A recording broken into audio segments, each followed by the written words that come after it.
OMMA Parker leading the way, shining bright like the healing rays. 420 patients, we stand as one. Safe access for everyone. Oh, we rise up, lifted higher. Medicine fueled by love and fire. Together we blaze, together we laugh. Patients for safe access. That's The following production has been brought to you by the Hippie Broadcasting Network, WTHC Radio, and Stoner Records. Now, here's your host, Summer Parker.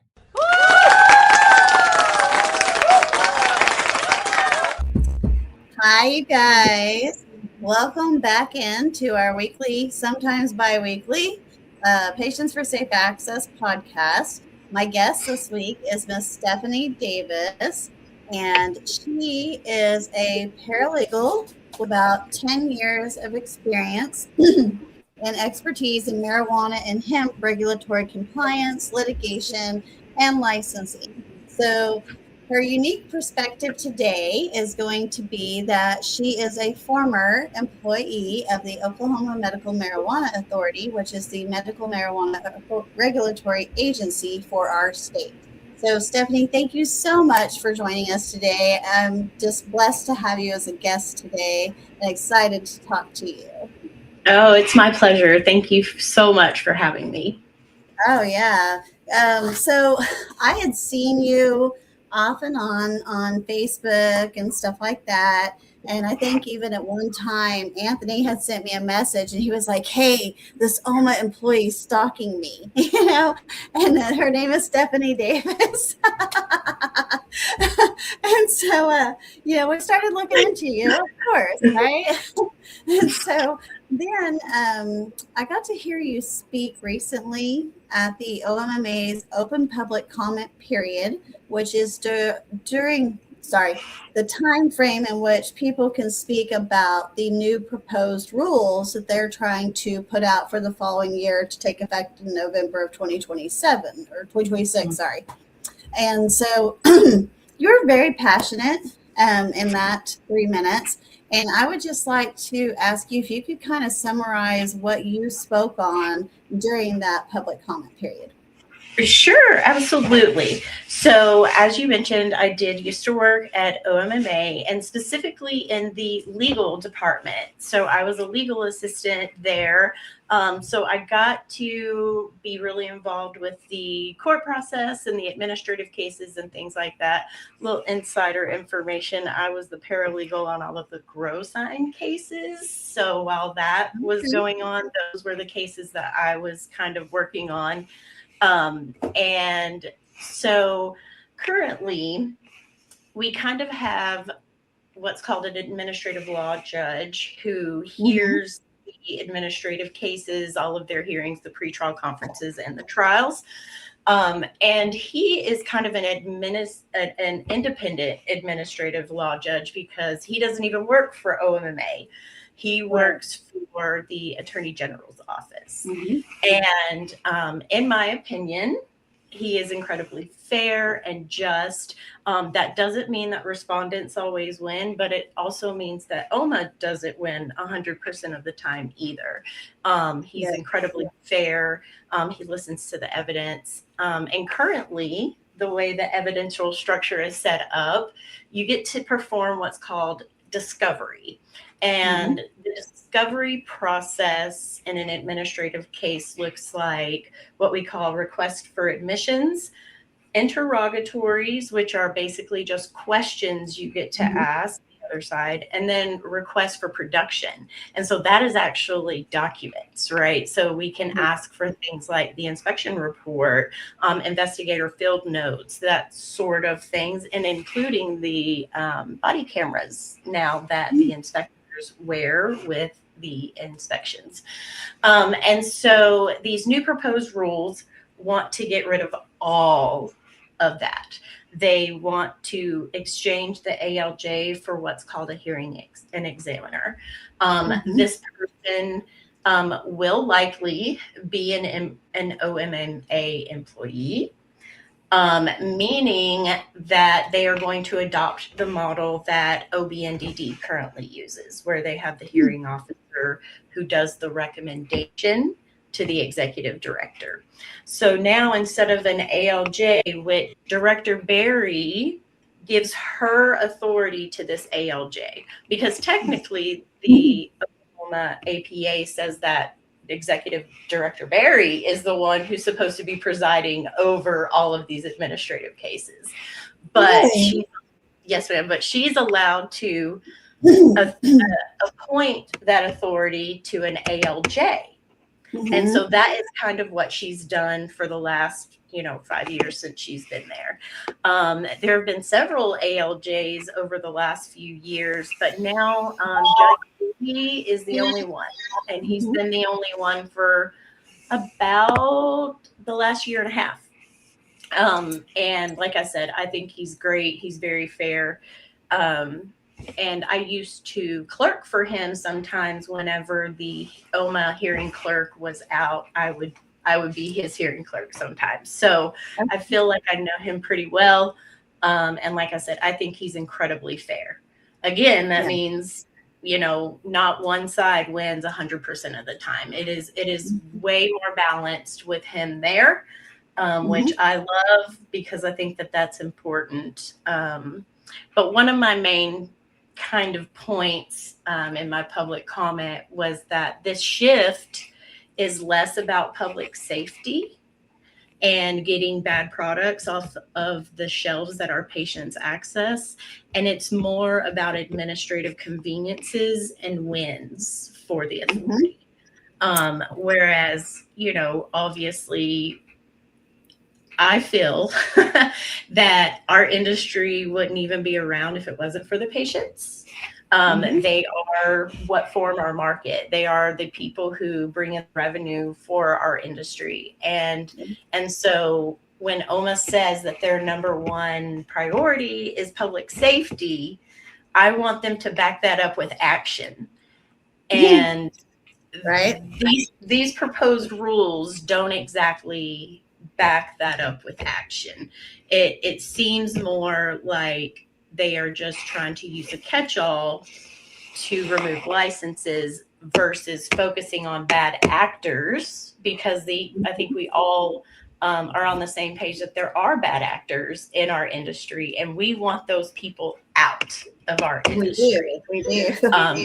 It hurts our compliant businesses who are spending the money, exorbitant amount of money for compliance.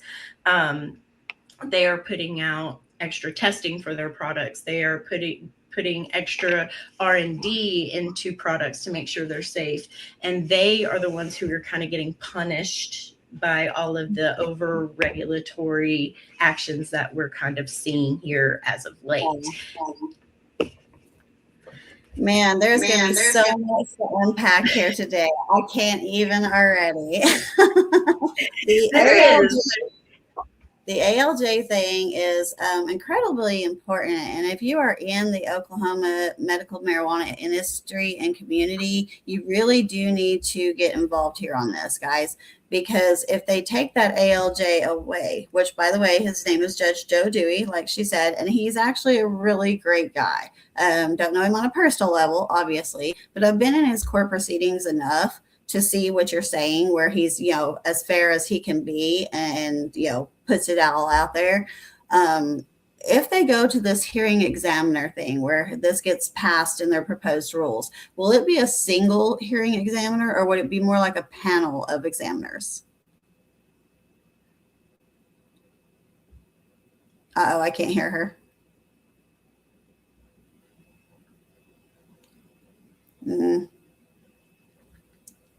Hippie, you know what's going on? All right, let's see. Hang on with this, guys. It wasn't me. She might need to jump out. Can you hear me now? Oh, yep. Yes, that is. Okay. Yeah, we got you. Okay. Sorry about that. So it's probably going to be one hearing examiner. That's the way OBNDD does it. And so you'll go through basically like the full hearing but it'll just be in front of that one hearing examiner, and then they will give their recommendation to Executive Director Barry, or whoever that executive director will be after a new governor, because the likelihood of Director Barry staying in her position after a new governor is elected is probably slim to none. Well, if she does get kept into that position, I think we should impeach her. So, that sign was made back many years ago, and it's crazy how true it still rings to this day. I actually really like her on a personal level. I rip the hell out of OMMA all the time, but as a human being to a human being, she's another person, and she's well respected and things like that, and she's doing what she can. And so, but do I feel like she does everything she should in the right ways in handling the agency and patient safety? Absolutely not. I don't know if you had a chance to work with Alicia Scholl very much while she was there for patient services. But she was in it to improve consumer safety, improve patient safety. And she come out of the OMMA with kind of the same thing with what you're saying, where their direction is more administrative than accountable for, harming patients. So it's unfortunate. I have an experience with a bad product. I used to actually own dispensary, grow, and a processor. And so I was running my dispensary during COVID, and I used to be called the compliance Nazi, because I'm overboard on the compliance. And so even before Metric, I had a product check-in list. And so part of that product check-in list was to check the testing results. And so a very large producer in the state of Oklahoma, and I think they are still licensed and still a producer in this state, tried to sell me a vape cartridge that failed for pesticides. And the even more ironic thing about this product is it was actually a fundraiser for veterans, which if anybody knows me on a personal level, I'm a military family. My husband was killed in Iraq, and so veteran issues are a huge thing for me. And it's actually how I got into cannabis, was fighting for veteran access in Colorado. And so I turned them into OMMA. I followed up regularly. And even when I worked at OMMA, I followed up about it, and nothing was done. No recall, no summary suspension, no nothing. And so that was very disheartening for me, especially after I worked there. Because you would think that they would go, oh, this is a problem. But if they didn't even take it seriously enough and one of their employees turned it in, I mean, that's why, I do have a glimmer of hope with these emergency summary suspensions that maybe they are doing more these days. But I'm still with this last, I'll tell you honestly, with this last embargo, with someone being able to use unlicensed products in their dispenser, that is a really scary situation, because, why was this dispensary allowed to continuously buy? This wasn't the first time they purchased this unlicensed product. Why has this been allowed to happen on more than one occasion? And it's incredibly scary. So how many inspections? How many inspections did that location have where that product was there before being identified as a problem? That would be a question I would have, because I've been told by so many people. There was a place up here in Dewey, Oklahoma, that he got shut down. And he got shut down because he wasn't putting stuff through the system correctly, right? and not intentional or unintentional in any way, but just that it wasn't being, done correctly with the trace and track and all of that. And so when you have these, producers though that can slide that in, how are they able to do that at all? And how is that not seen by inspectors? Because what that guy up there in Dewey had been doing, it had been going on for a long time, and he had what he called an anal probing inspection, where there was multiple OMMA inspectors in his facility just a couple of months before, and they found no issues, so I don't think the inspectors are trained correctly either. My theory is, since it wasn't metric logged product, they are relying a little too heavily on the data algorithms that metric is producing, because that's, if you don't know, metric is a tool for the government. It doesn't help licensees. All it is a tattletale program for the regulatory agencies. And so what it does is it gathers algorithms and data and different patterns, and then it sends red flags up to OMMA and says, hey, you should be looking at these things. I think that they are relying too heavily on metric data versus actual inspection work. Because, for instance, if the inspector had gone in there and said, this OK Kush product, let's look up on OMMA Verify their license number and make sure that they're a good producer, that would have been caught right away. Right away. Yep. And the thing about metric that I don't know that most people know or understand is that every single piece of data in metric is self-input data by the owner, operator, manager, whomever it is, okay, that has the metric access with the ability to modify it. So all of that is a self-reported system. So we're counting on people to be transparent and honest with their, information, when obviously we have, like we've said before, bad actors in the state who have done horrible things through the seed and sale, trace and track. So it's an interesting thing. We're going to actually come back to that. We are going to get ready to take a short break here. We have a commercial and then we are going to have a song. And today's song is by Seed Squatch and it's named Ms. Mary. Take us out.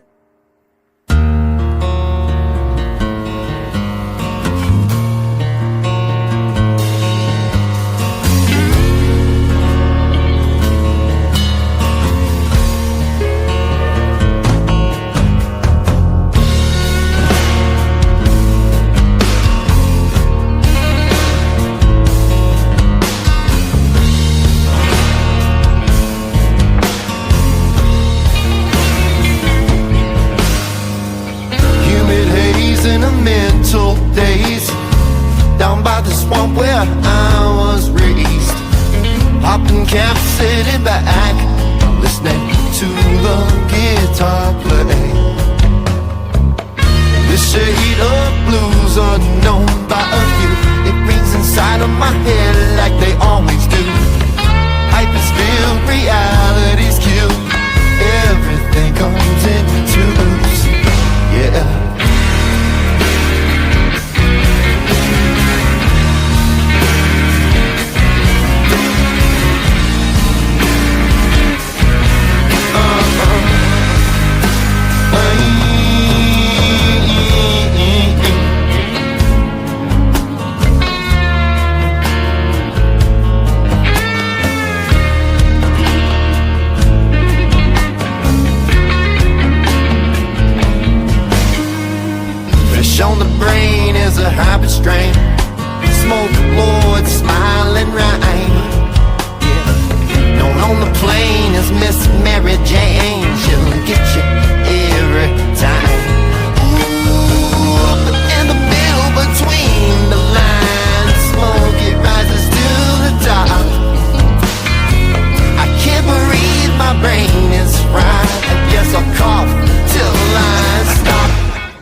shadow of a doubt. I can't remember what the fuck I said. Ooh, but in the middle between the lines, smoke, it rises to the top. I can't breathe, my brain is fried. I guess I'll cough until I stop. Cuban haze in the mental days, down by the swamp where I was raised. I'm popping caps in the back, listening to the guitar. But lately, yeah, the shade of blues unknown by a few, it rings inside of my head like they always do. Your pipe is filled, reality's killed, yeah, everything still comes in twos, while everything will fall on you.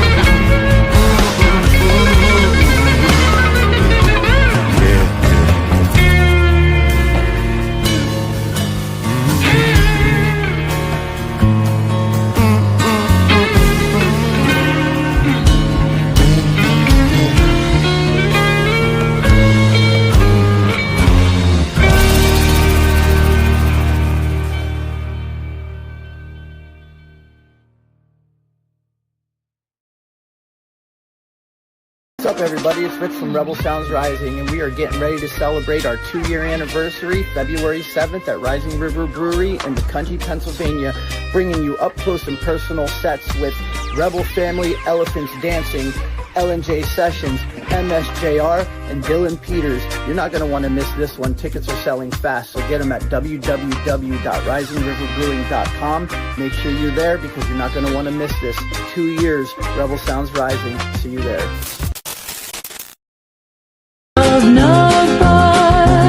Nugs of many sizes, munchies, trippy friends, and stash jars are some of the gifts you'll find here at lovenugbuds.com for a unique gift for your 420 friend. Love Nug Buds will have what you want in the end. Are you searching for affordable products and great rosin? Well, look no further. Whether you're keeping it simple or going all out, we've got you covered. Sunny's for everyday deals, and Hash RX for that premium fire. Sunny's keeps your stash affordable, giving you value every single day. When you want the best, Hash RX. Oklahoma's premium live rosin. No solvents, no shortcuts. Affordable or premium, the choice is yours. Find us at Oklahoma dispensaries. Welcome to the shop where the colors come alive.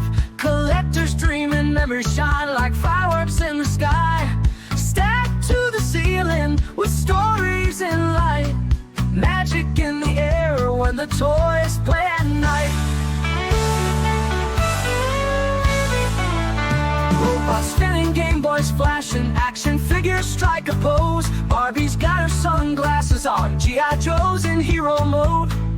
Arcade lights and vintage signs, glowing warm and bright. Everybody smiles when the toys play at night. Race cars roaring down the aisle like thunder and chrome. Furby's waking up like they just found home. Every shelf's a treasure map, everything feels right. Step into the wonder when the toys play at night.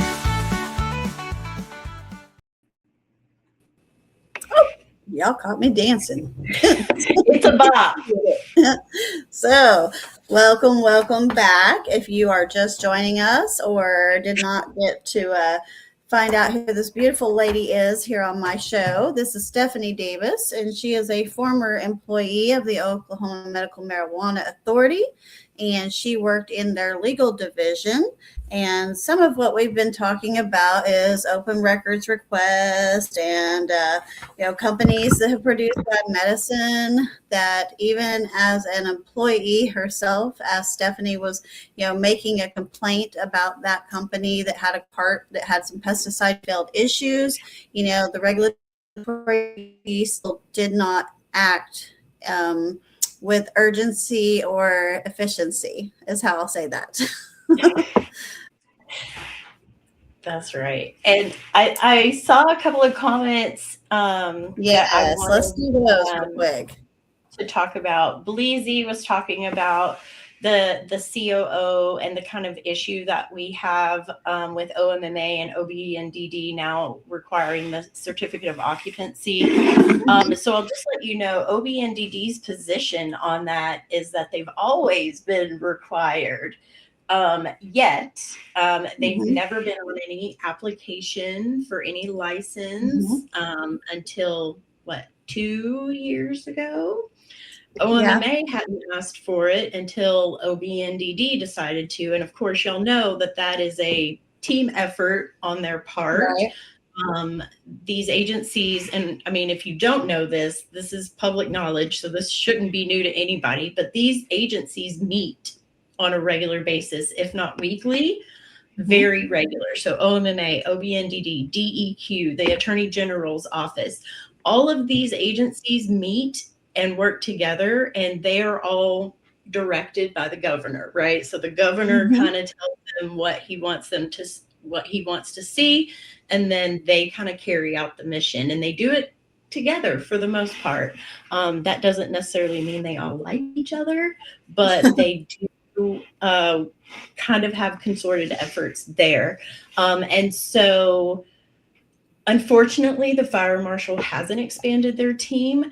Why? I don't know. I don't think any of us know why that wasn't a logical step of, hey, let's expand some of our staff, because at the time we had 10,000 marijuana business licenses when that was all going on. We don't have that number these days, but still, if they're going to require that the certificate of occupancies be issued to get these licenses, then they need to make sure the avenue to get those certificate of occupancies is available to these licensees within a timely manner, right? And I will tell you, I personally worked on almost 100 of these, what they called order to show cause through OB&DD. Lack of certificate of occupancy. And we're talking, some of these people had put their applications in early 2024. So way even before the safe harbor deadline, they put their applications in, and by 2025, they still weren't at an approved building permit with exceptions. And so that just creates such an impossibility for these businesses to get these documents that they need for these licenses.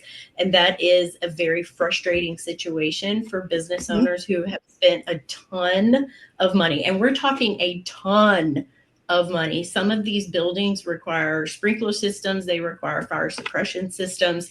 And if you have a certain amount of square feet, you have to have sprinklers.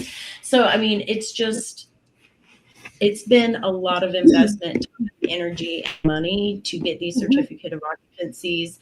And I've watched some really good people have to go out of business simply behind this piece of paper that wasn't enforced to get their original license 5 years ago. And it is a really sad situation. And I'll tell you, a lot of people have appealed at district court on some of those final agency orders, and have had some success.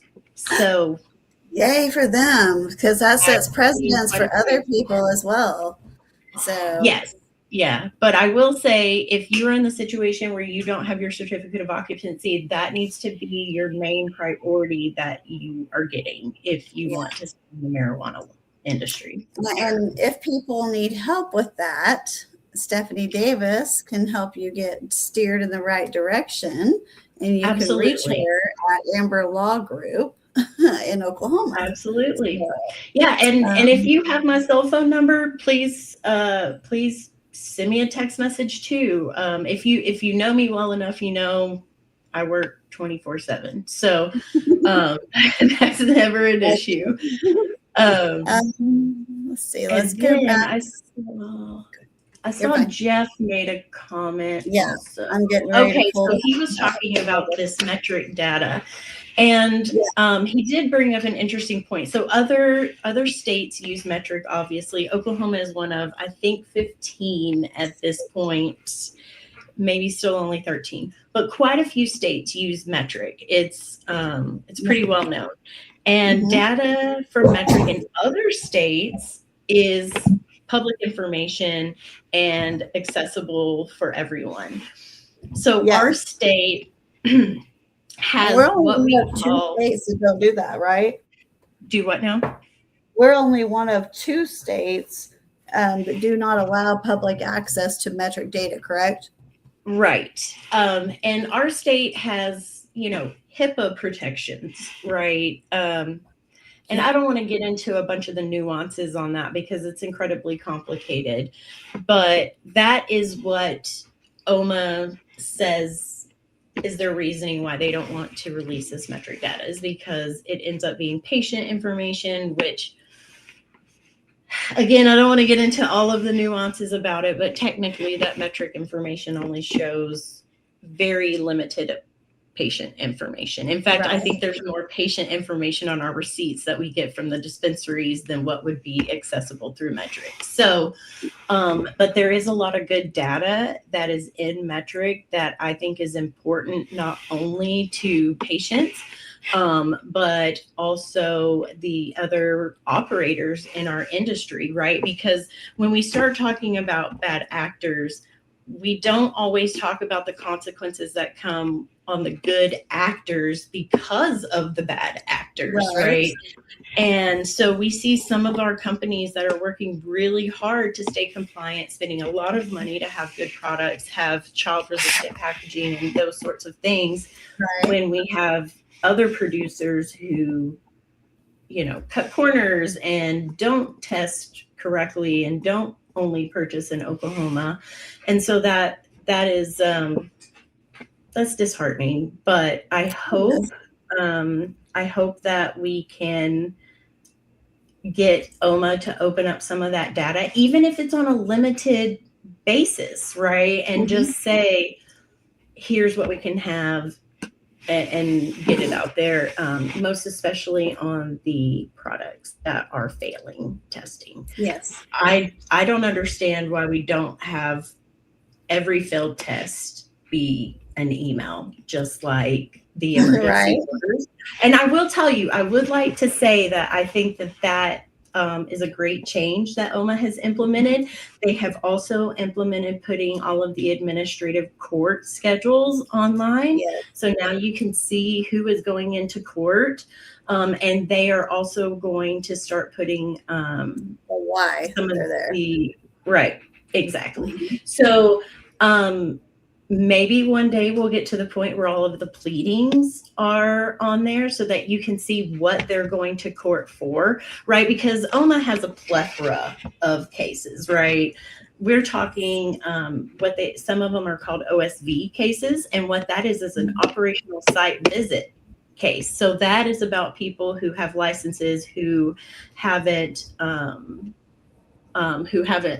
either started operational or working towards operational status, and that's when they give you the 6 months to do it after your license. So, I mean, someone could be at OMMA court for that. It's not always just emergency summary suspensions or bad products that we're seeing in administrative court, right? So we don't want someone who is getting in trouble for their operational status be lumped into the same category as Happy Buds LLC or whatever that dispensary was that just got caught selling products from an unlicensed producer.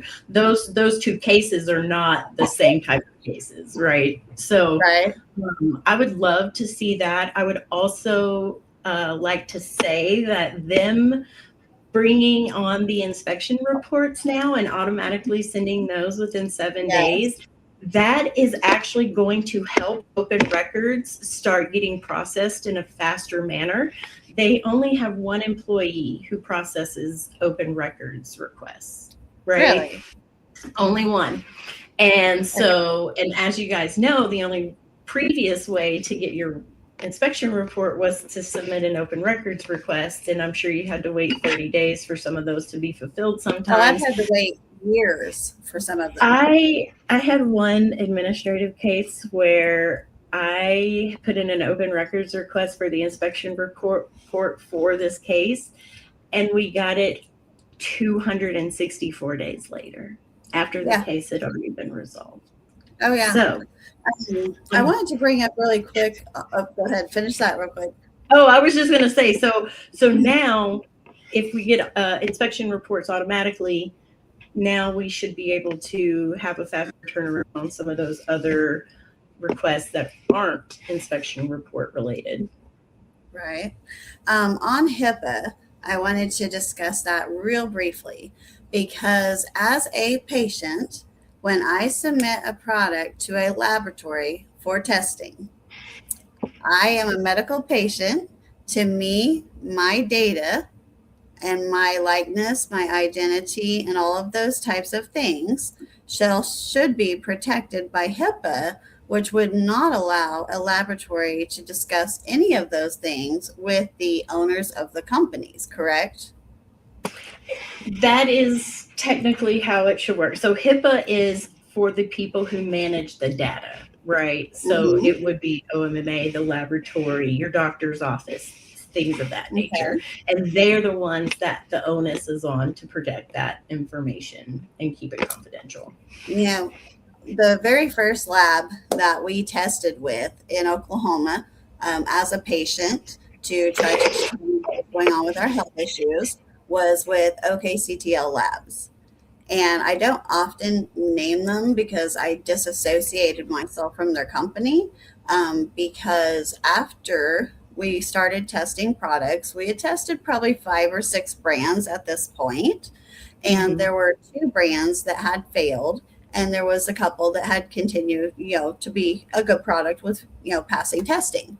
During that process, the manager of that lab had conversations with the owners of the 2 companies in which there were failed products for and disclosed our likeness and identity to those owners.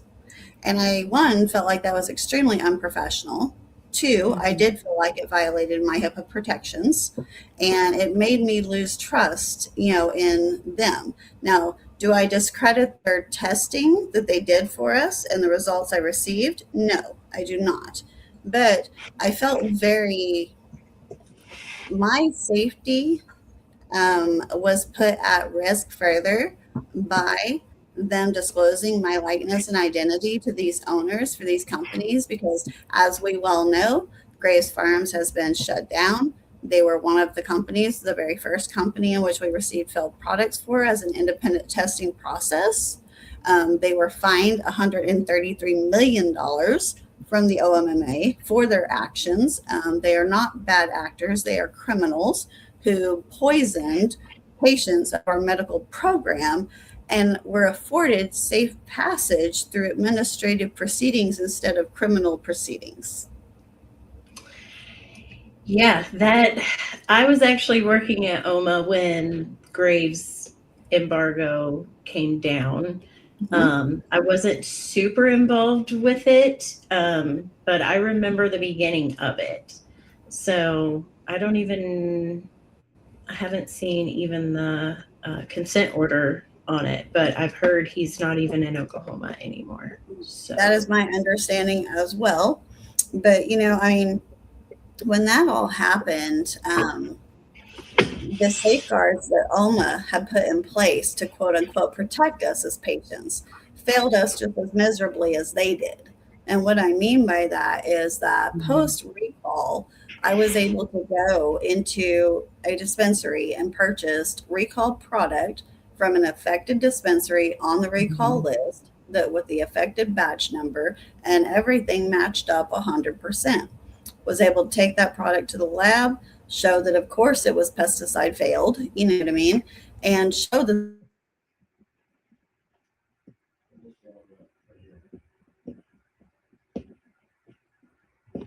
again had failed product that when we independently tested it, it failed and it was matching everything on the recall list.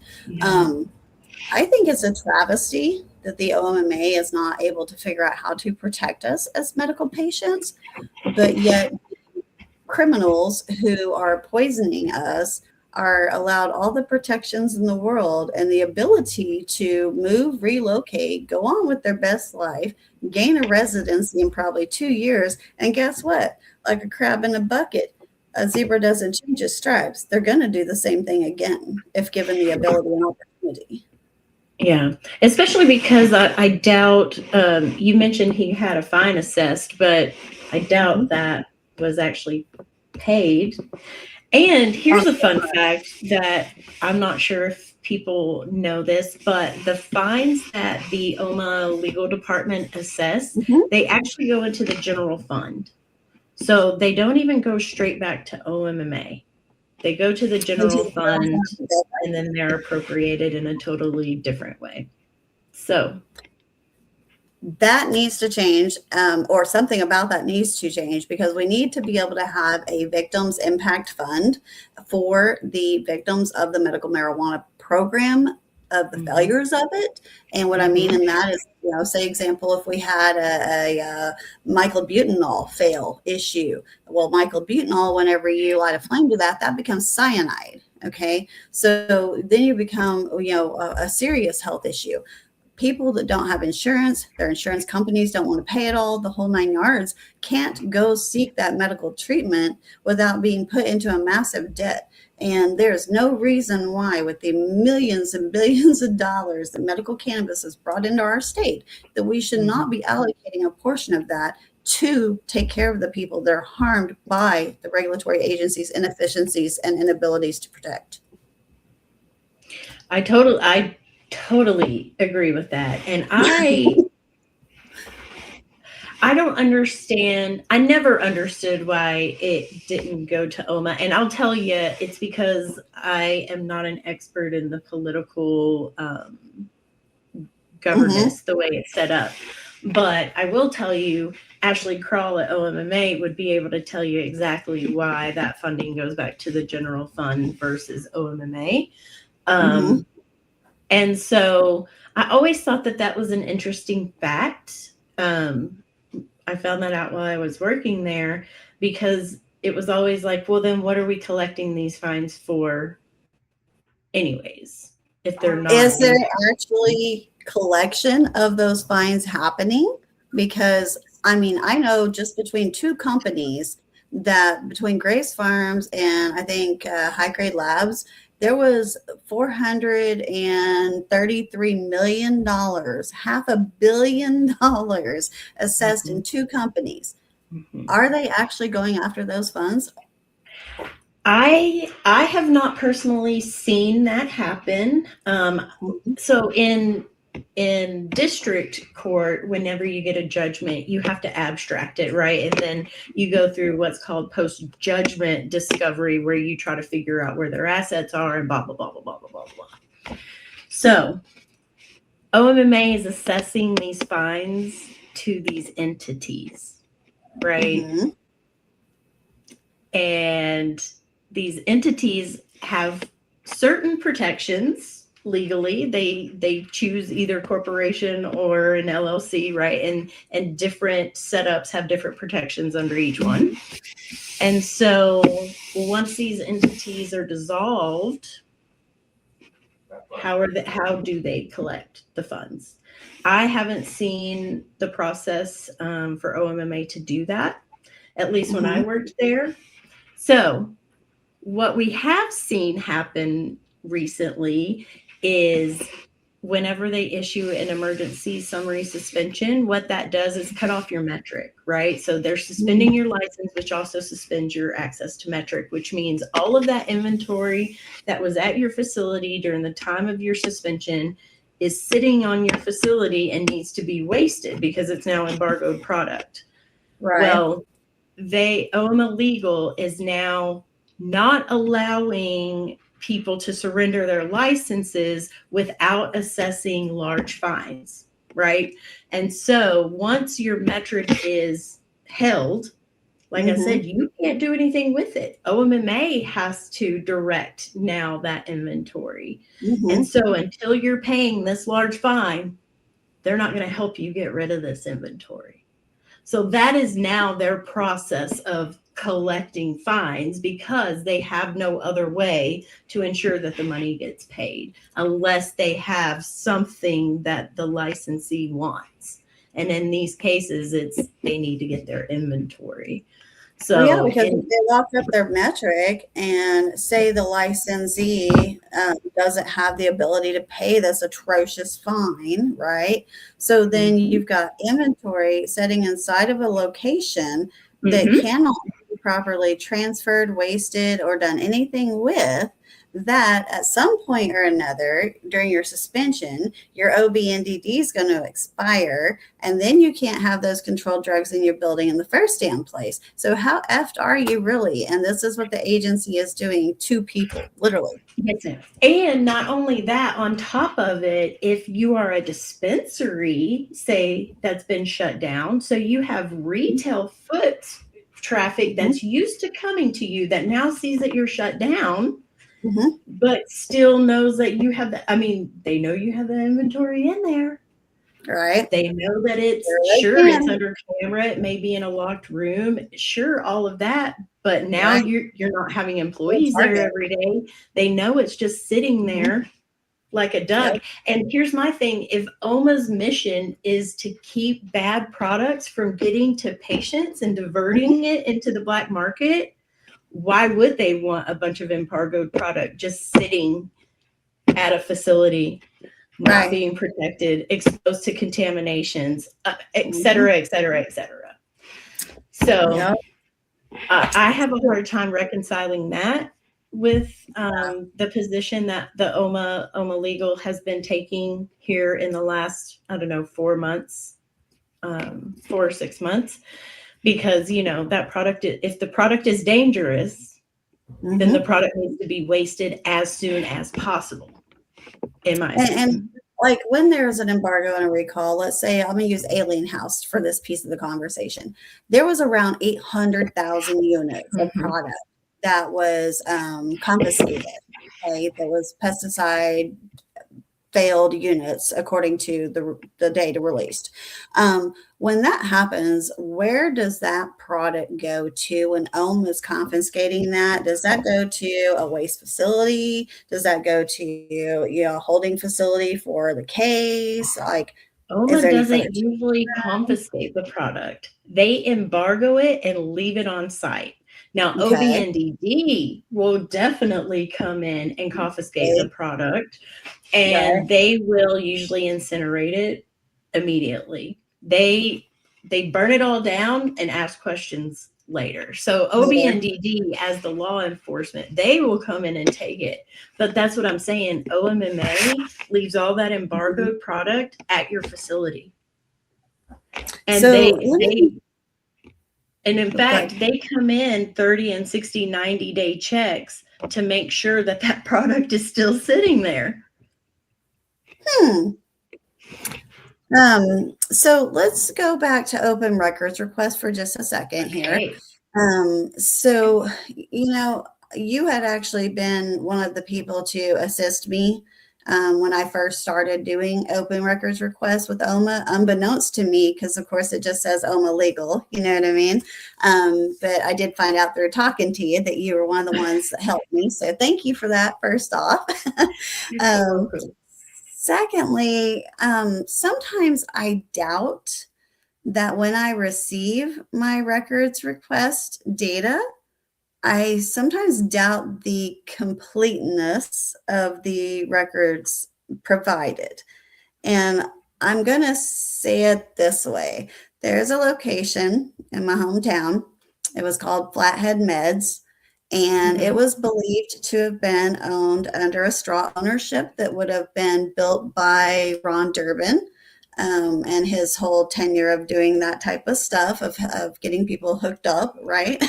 Had a guy from South Carolina who was the primary person for the company, but yet was only, of course, 25% on the paperwork. And the original set of documents that I was shown about this company had a Oklahoma resident who's owns Max Barbecue here in Skiatook.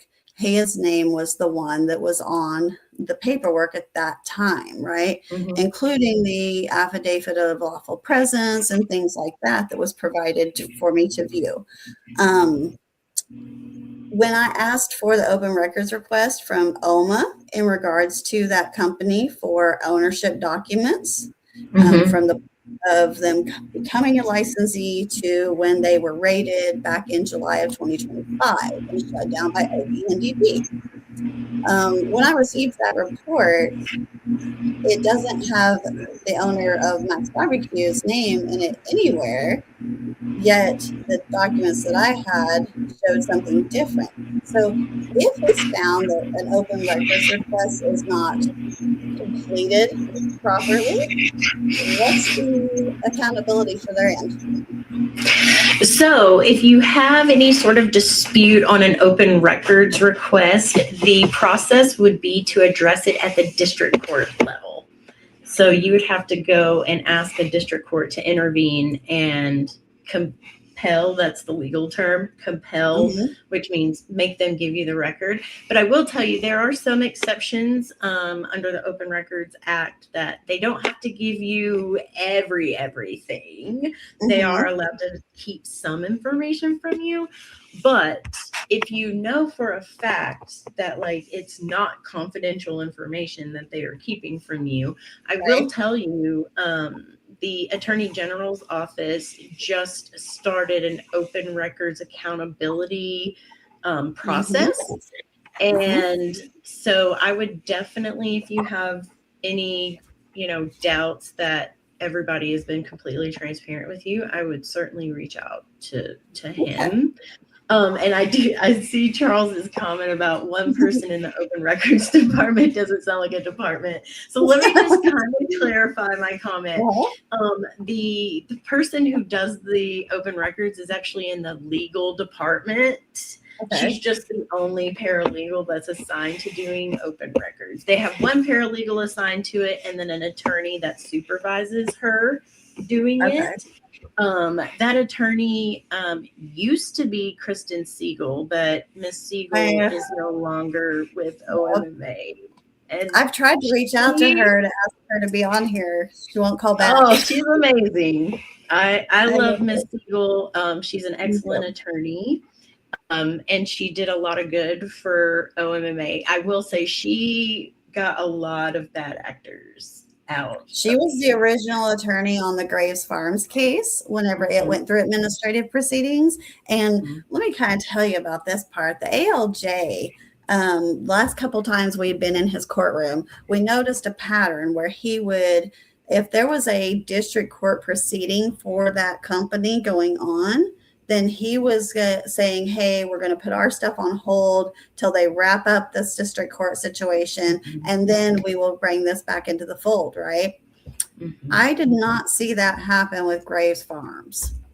For everything that they found administratively wrong, okay, there was 100% criminal action,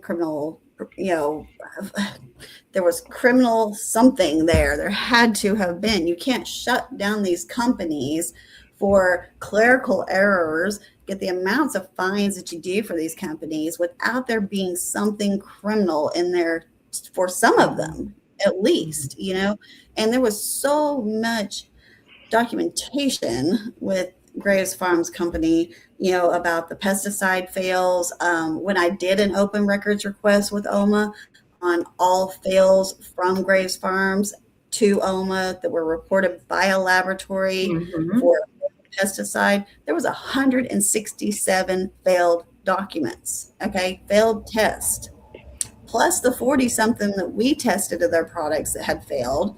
And it was absolutely insane. When I first asked for that open records request, I guess I put it too vague. And I had just kind of put it as, all failed testing reported by a lab to OMMA from this date to this date. And then in the keyword search bar, I had put Graves Farms. Well, I didn't see the Graves Farms part at first. So they responded back to me with an email, Stephanie, that said that from the inception of the program through July of 2024, when I asked for that records request, that there was 41,000 documents that pertain to that open records request. And that in order for me to receive those documents, that I would need to pay a fee of $12,000, right? That's a travesty to me for our agency to know that there's been that many failed products in our program with the minimal amount of enforcement or action taken against those bad actors who are really bad at horrible performances. That's our metric. And before metric, they relied on people report. Those were labs reporting it to OMMA. So I mean, and we've seen, from the inception of our program, we've also had issues with labs, right? Who was the guy from Arkansas? Who was the first lab? I can't even remember. Fast Labs, right? Wasn't that the first lab that got shut down in our program? Was Fast Labs, the guy from Arkansas? First or not, but right there in the beginning, yeah. Yeah. And so, I mean, the majority of our labs, yes, we can count on them doing the right thing, right? But, I mean, how many labs had failed testing that didn't even get reported? And so that's not even part of that 41,000 pages. And I don't think that if it fails for a pesticide on an R&D, I don't believe they have to report that. Do they? Yeah, on R&D, you're right. On R&D. But see, that's crazy. Those products better not be on the shelves. Producers, don't do that if you're doing R&D. Don't put them on the shelves. Get you. Yeah. Charles just asked another question, but I'm going to say I'm not going to be able to answer that one. Okay, with respect, Charles. So what would you say would be the general consensus of OMMA's opinion of patients for safe access? So I will tell you, I was actually, one of the things that OMMA does is they have subcommittees. And I had the honor of serving on one of the subcommittees that was actually patient focused. So there are a group of people at OMMA that are patient only oriented. Okay. And I got to serve alongside some of them because, like I said, I was on this subcommittee where we talked about, here's some of the things that we talked about, and it's all good news. So, I mean, I don't think OMMA will mind me sharing this, hopefully. But one of the things was we wanted to train all of our inspectors on the medical conditions in which medical cannabis can help our patients, and so that they could understand why we need 100 milligram gummies versus 10 milligram dosages, right? Yeah. Because, someone who has extensive medical issues, a 10 milligram gummy is not going to touch them, right? And so we need to have 100 milligram options for patients who are suffering much more severe medical trauma than, say, me, who has anxiety, right? So maybe a 10 milligram will work on me. It doesn't. I'm just going to tell you, it doesn't. But someone like me, typically a 10 milligram would work on me. But and Jeff said R&D is also reported in metric. And see another reason why we need metric access to be public, right? Because here's the other thing. I mean, the other thing is not all products and edibles are produced in the same fashion, right? You have some homemade edibles that have, solventless products in them. But then you also have some products where distillate is just like, put on the product, right? Yeah, soak it in, right? I know Right. somebody does So, that. right. So if I can see the metric product of someone putting in a Rice Krispie treat from the grocery store, then I know that they're just injecting it with distillate. They're not actually Creating that product from scratch. right, exactly. Infusing the product with cannabis medicine, right? Okay, what do I think about the executive order for phones and recordings? Here's my thing. I don't understand it because, number one, these proceedings are public. They tell you they're public, like, and so they allow the public to come.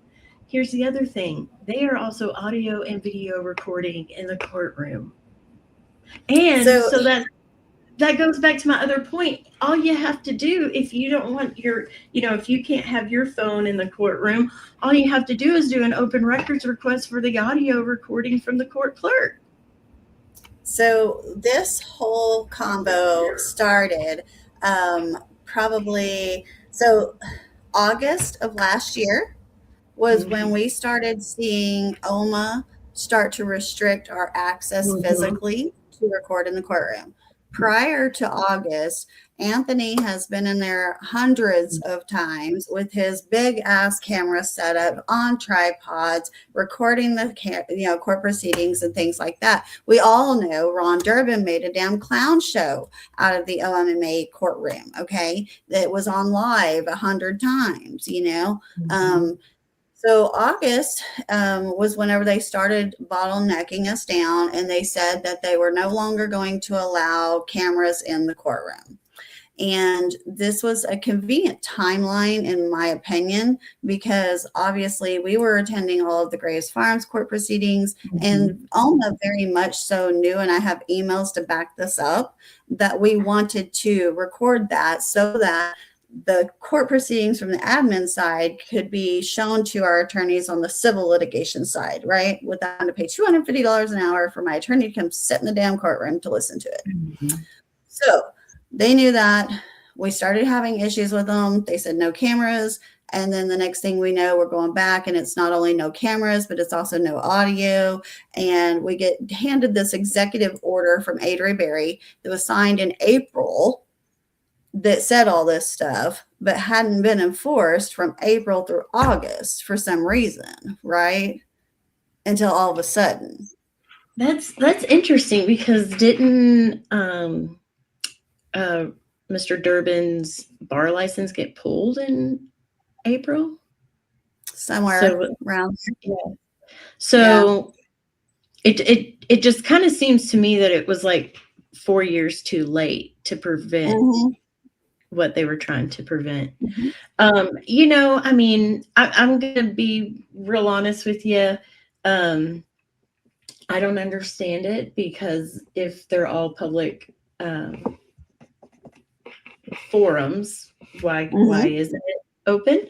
But I will tell you that Oklahoma is I've lived in several different states where I've dealt with open records requests and public meetings and open meetings